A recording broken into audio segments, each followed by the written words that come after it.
मैं ओम प्रकाश सिंह, मेरे पिता का नाम उमाशंकर सिंह, मेरी माता का नाम सावित्री देवी।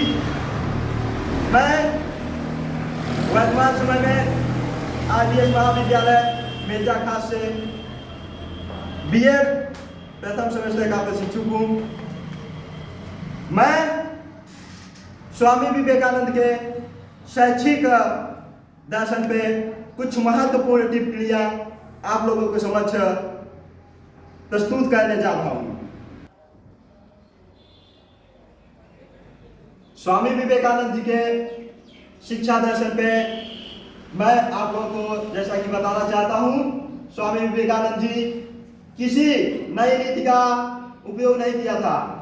जैसे कि तमाम शिक्षा शास्त्री एवं दर्शन शास्त्री जो थे, जैसे महात्मा गांधी, मांटेसरी, ये सब जो थे अपनी अपनी एक नई नई शिक्षा नीतियां लाए थे। लेकिन स्वामी विवेकानंद ने ऐसा कुछ नहीं किया था। उन्होंने पुस्तकीय ज्ञान को प्राथमिकता न देते हुए, जबकि ईश्वर में विलीनता और अनुभव के द्वारा सीखने की क्रिया को ही प्राथमिकता दिया था। उनका कहना था कि प्रेरणा या अनुभव से सीखी गई क्रियाएं हमेशा के लिए आपके मस्तिष्क में संरक्षित हो जाएंगी। स्वामी विवेकानंद ने जैसा कि शिक्षा के बारे में बताया था कि अगर सूचनाओं के द्वारा ही शिक्षा प्राप्त होती, तो यदि शिक्षा का अर्थ सूचनाओं का संप्रेषण ही होता, तो पुस्तकालय शिक्षा का सर्वश्रेष्ठ संत होता और विश्वकोश सबसे बड़ा शिक्षा का दार्शनिक या महर्षि होता। शिक्षा उस संहिता का पूर्णतः प्रकाश है जो मनुष्य के अंतर निहित में विद्यमान होती है। स्वामी विवेकानंद जी ने कहा है कि शिक्षा मनुष्य के अंतर्निहित में विद्यमान है, उसे खुद अपने मतलब कि उपनिषदों यानी मतलब अंतरात्मा से बाहर निकालना ही शिक्षा है। स्वामी विवेकानंद जी का शिक्षा के आधारभूत सिद्धांत कुछ इस प्रकार थे। पुस्तकों का अध्ययन ही शिक्षा नहीं है। स्वामी विवेकानंद जी कहते हैं कि शिक्षकों का अध्ययन ही पुस्तिका नहीं है, बल्कि अनुभव और प्रेरणा के द्वारा सिखाना ही शिक्षा है। बालक तथा बालिकाओं दोनों को शिक्षित करना या समान शिक्षा देना ही स्वामी विवेकानंद का प्रथम कर्तव्य या दायित्व था। शिक्षा ऐसी है जो बालक के शारीरिक, मानसिक, आध्यात्मिक, भौतिक, नैतिकता आदि विचारों का स्पष्टीकरण करना या फिर उनको बढ़ावा देना ही शिक्षा है। स्वामी विवेकानंद ने स्त्री शिक्षा पे विशेष फोकस किया है या विशेष प्रकाश डाला है। उन्होंने कहा है कि स्त्री शिक्षा, स्वामी विवेकानंद ने कहा है स्त्री शिक्षा धर्म को प्राथमिकता दी जानी चाहिए। अगर स्त्री शिक्षा जब भी कराई जाए तो उसमें धर्म की प्राथमिकता दी जानी चाहिए, जिससे कि जो भी रूढ़िवादिता थी उसको खत्म किया जा सके और स्त्रियों को भी पूजा पाठ का मौका मिले। स्वामी विवेकानंद ने अपने शिक्षा में कई लोगों का विशेष स्थान दिया था, जैसा कि शिक्षक का। स्वामी विवेकानंद जी कहते हैं शिक्षक और छात्र में हमेशा मित्रवत संबंध होना चाहिए, जिससे कि शिक्षक किसी भी क्रिया को छात्र को आसानी से सिखा सके और छात्र किसी भी परिस्थिति में शिक्षक से आसानी पूर्वक क्वेश्चन या वार्तालाप कर सके।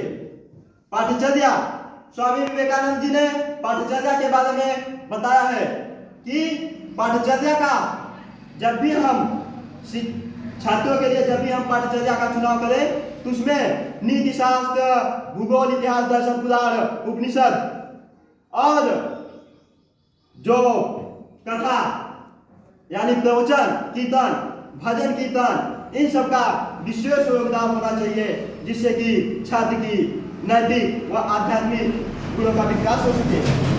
शिक्षा विधि में स्वामी विवेकानंद ने कहा था कि शिक्षण विधि एकाग्रता की होना चाहिए। अगर जब तक हम एकाग्र चिंतन नहीं करेंगे तब तक हमें कुछ भी सीख नहीं पाएंगे। इसलिए स्वामी विवेकानंद जी कहते हैं कि शिक्षण करने से पहले या शिक्षा अध्ययन या फिर कुछ सीखने से पहले हमको एकाग्रता या एक चित्त होना अति आवश्यक है। धार्मिक विकास के बारे में स्वामी विवेकानंद ने बहुत ही रोचक बातें बताई हैं। जैसा कि जब अगर कोई भी बालक या बालिका जब वो उपनिषद, पुराण और उपनिषद, भागवत या फिर जैसे कि नीति शास्त्र, कई प्रकार के जैसे महापुराण और जो कई प्रकार के नीति शास्त्र हैं, इन सब का जब हम विद्यार्थियों को अध्ययन कराएंगे तो स्वाभाविक सी बात है कि वो धर्म की राह पे चलेंगे। तो इसमें धर्म का परिवर्तन होता रहेगा, मतलब कि धर्म हमेशा निरंतर बढ़ता रहेगा। इसलिए स्वामी विवेकानंद ने धर्म की बारे में बहुत ही अच्छी विकास की गति बताई है। स्वामी विवेकानंद जी ने अनुभव क्रिया की किसी व्यक्ति को महान बनने के लिए 3 तथ्यों का विशेष ध्यान देना चाहिए, जैसे अच्छाई पर विश्वास, ईर्ष्या तथा संदेह का अभाव, वह सदाचारी लोगों की सहायता करना। स्वामी विवेकानंद ने इन सब 3 बातों का अनुभव करके सिखाया है। विवेकानंद ने मानव निर्माण की शिक्षा के बारे में बताया है कि मानव 3 शब्दों से मिलकर बना है, MAN। M मतलब मोबिलिटी, A मतलब एबिलिटी, N मतलब नोबिलिटी। मोबिलिटी का आशय होता है नैतिकता से, और एबिलिटी का आशय होता है योग्यता से, और नोबिलिटी का आशय होता है श्रेष्ठ आचरण से। तो इन तीनों चीजों का समायोजन होना सबसे बड़ी बात है मानव शिक्षा में। स्वामी विवेकानंद जी कहते हैं कि अपने लक्ष्य के लिए एकदम प्रेरित हैं, और उन्होंने एक थॉट भी कहा है, उठो जागो और लग जाओ, और तब तक लगे रहो जब तक संघर्ष मतलब जब तक सफलता की प्राप्ति ना हो। धन्यवाद।